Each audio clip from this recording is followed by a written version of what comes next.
This is probably going to be a short video in case this is like the intro to the video. Hi, my name is Adam. Welcome to RC with Adam.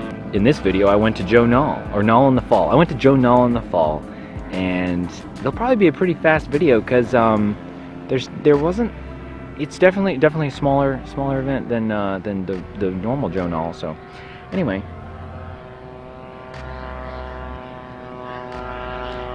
But I'll show you what I saw. Enjoy. Alright, I've arrived at Joe Nall. I just gotta unload all this stuff and set up my boat.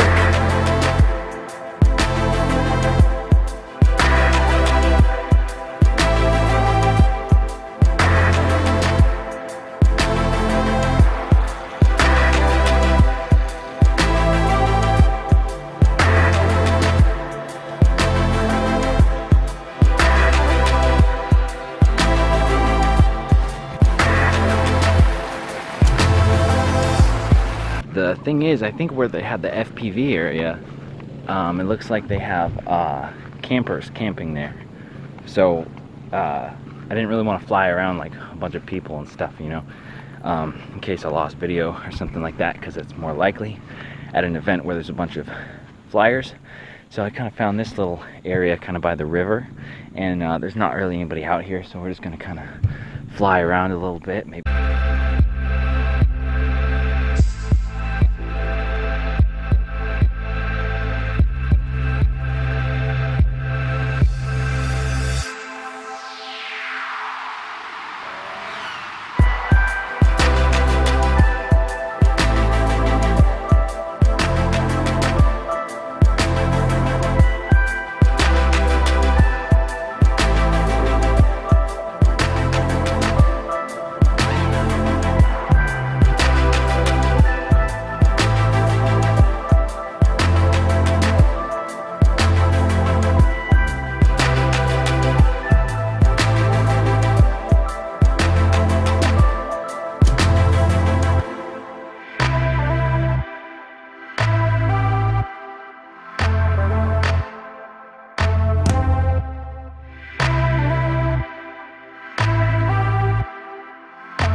Failsafed and went down somewhere over there. Now the interesting thing is the failsafe that I have set up for that is I actually set it up so that it would have like a very low throttle and it would auto level. And so in this case it actually kind of helped a lot, although I guess, you know, the thing is it could be bad because you might just kind of float to somewhere you really don't want to float to, but it definitely provides a lot softer of a landing. So in this case, it probably wouldn't have been a big deal since it was dirt, but maybe if it was concrete or something, it would have been a bigger deal. So yeah, I think what happened was I just flew between, I got the transmitter like in the quad right between my body and possibly a tree and stuff. So that's what happened there. So, all right, let's go find it. Luckily I have a beeper, so I can just beep it. Maybe this will work. Nope, you can't hear it. Okay. Now, of course, you might kind of feel stupid when you fail-safe your quad, because like sometimes it could mean you did something wrong or you weren't paying attention to where you were flying or something like that. But that is the whole point of having the fail-safe. So that's why it's very, very important to have it set up, and most importantly, make it so that your quad just doesn't fly away forever.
Oh man, there was a P51 and it sounded so good. Anyway, but yeah, I would say, in case you're wondering what Joe Nall or Nall in the Fall is like, it's not like FliteFest. It is similar in the sense that there are model airplanes that fly around, and there's people camping, and it's a festival and stuff like that. But yeah, for me, there's just not nearly as much the same level of excitement and interest in everything that's going on. There's not nearly as much DIY scratch-built airplanes and creativity and sort of intensity. Yeah, so the vibe has been, you know, pretty relaxed, but and not a lot going on. It's also a little bit depressing in the sense that there's, you know, definitely lower energy, I would say, than you know, because well, you know, it's the end of the flying season, and instead of everybody, you know, getting their models out and flying for the first time, kind of, you know, the first big event of the year in the springtime, it's kind of the opposite. So it's kind of like the season's winding down, and people are kind of bringing their stuff out here. People are bringing out their airplanes and everything for kind of one last huzzah, hurrah, shebang before they have to put them away for the long dark winter.